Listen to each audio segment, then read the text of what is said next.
not always the best in terms of how we've handled things and how we've dealt with racial issues and how we provided opportunity for minority communities, including African Americans, to be able to elect the candidate of their choice. And unfortunately, we had that again this past decade. And we need to make sure that we're vigilant on that. I would certainly hope that this process set up through the constitutional amendment that's proposed here and that was adopted for the first time last year would help provide the protections that get us heading in the right direction rather than drawing up maps that are going to be thrown out by the courts because they are unconstitutional. Delegate Levine. Mr. Chairman, I have a series of questions. Levine. Senator Barker, I'd ask Senator Barker, first of all, any two senators can thwart the whole process and send it to the Supreme Court? No. What you would have to have is two senators of the same party or two delegates of the same party to be able to do that. And as I said, that was put in as a protection so that you would not have, say, 4 people from one party and 2 people from one body of the other party, in effect ganging up on the 2 people that would be most negatively impacted. Mr. Chairman, so 2 senators can from the same party can thwart the whole process and send it to the Supreme Court, correct? They would be able to block it from being an action that would be taken by the full commission. Even in this case, even if you had the 6 of the 8 members that were there voting for it, and because of that, then it would not go to the House of Delegates and the State Senate for an up or down vote. So the answer is yes. So the answer is yes, that we could put it back. And then we have incorporated, as I'm sure you're aware, within the Senate Bill 203, procedures for the Supreme Court that provide for 2 special masters, that type of thing. We'll get to that, I assure you. We've tried to balance things out as best we could throughout the whole process and make sure that we're taking care of all of the potential problems we might have. Senator Barker, this is going to be very helpful. You are an encyclopedia of knowledge, and you answer your questions very completely, and I thank you for that.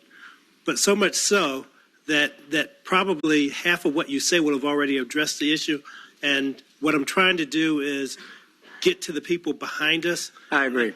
Because I think they're the more important people to be dealing with this issue. So, right, Delegate Levine. 2 senators can thwart the process, correct? And send it to the Supreme Court. If the 2 senators are from the same party. Yes. And 2 delegates from the same party can also thwart the process and send it to the Supreme Court. That's correct. From the same party. And the language of the part going to the Supreme Court is the district shall be established by the Supreme Court of Virginia, correct? Correct. Okay. Which is the case here and basically in states all across the country. When a Virginia law is inconsistent with the Virginia Constitution, which prevails? When a Virginia law is inconsistent with the Constitution prevails. Okay.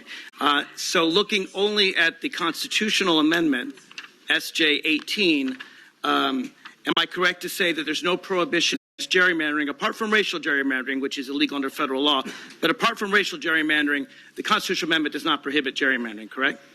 The constitutional amendment does not dictate to the commission how it's going to draw the districts other than the types of things that you referenced as it relates to the racial issues and everything. Okay, so gerrymandering is allowed by the Supreme Court if they establish the districts according to the constitutional amendment.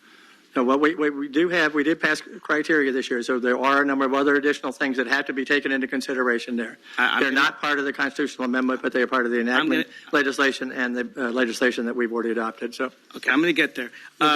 Delegate Levine. Thank you, Mr. Chairman. No, Delegate Levine, please allow the patron to finish his sentence. I will, Mr. Chairman. Communities of interest are not in the constitutional amendment. Is that correct? That is correct. They are given a prominent position within the enacting legislation, but they're listed separately in this provision. And Senator Barker, this amendment was not your first choice when you first proposed it last year. Is that fair to say? Well, I've had a number of different options that I've tried over many years. So it's not. So I've been trying for years to find something that would address a lot of the issues that people had raised, legitimate issues, in terms of what could go wrong with things. So what we had to do here was to come up with something. We came up with something that addressed as many of those issues we could identify and correct here, left it to the enacting legislation for the rest of it, and I think have addressed those issues overall in a way that will help to be able to work properly here. And there are no criteria in the bill either for how to draw districts other than